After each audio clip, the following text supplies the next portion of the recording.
Olá! Welcome to the Portuguese Lab podcast.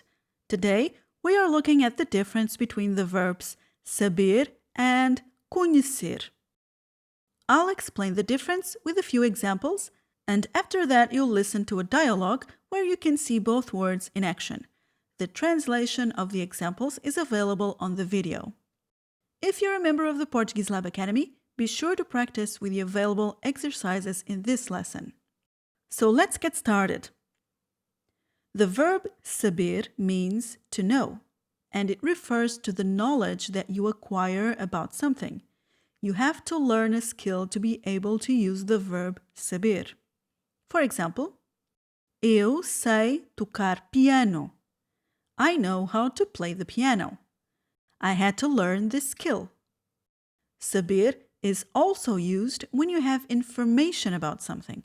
This doesn't mean that you had to learn it, but that you received it or you read it somewhere. For example, eu sei o horário do restaurante. I know the restaurant's timetable. I have this information. Now let's look at the verb conhecer. It also means to know, but it's used when you meet someone for the first time. When you get to know someone, when you know someone. You can also use it when you know a place. For example, eu conheço aquele homem. I know that man. Eu quero conhecê-lo melhor. I want to get to know him better. Eu não conheço Paris. I don't know Paris. Conheces o novo restaurante em Lisboa? Do you know the new restaurant in Lisbon? What if I want to say that I know Johnny Depp, but I've never met him? Should I use saber or conhecer? Eu sei quem é o Johnny Depp. I know who Johnny Depp is. I have heard of him. I have information about him. What if I have met him and we are friends? Eu conheço o Johnny Depp. I know Johnny Depp. Now let's see the two verbs in action in a short dialogue. Conheces Lisboa? Não, nunca lá fui, mas sei que tem vistas muito bonitas sobre o rio. Sim, é verdade. Eu já lá fui mais de 10 vezes e conheço bem a cidade. Também foi lá que conheci a Angela Merkel. Conheceste-a? A sério? Sabes quem é? Claro que sei! A cantora! Eu não estive a viver numa gruta estes anos todos, sabes?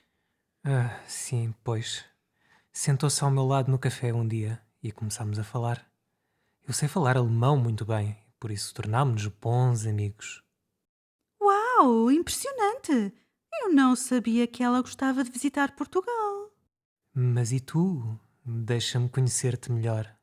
É a primeira vez que vens a Paris? Eu moro aqui. Que interessante. Não sabia. Por isso é que sabes falar tão bem francês. Evidentemente. Sabes que eu também sou um bocadinho conhecido. Ai, sim. Eu não sei quem és. O meu nome é Bond. James Bond. Nunca ouvi falar. Do you need some structure and guidance in your learning process? Head on over to the Portuguese Lab Academy and learn with the step-by-step online courses, from grammar to vocabulary, verb conjugations, pronunciation, and dialogues. The Academy offers you the flexibility and support you need to learn European Portuguese. Become a member at PortugueseLabAcademy.com.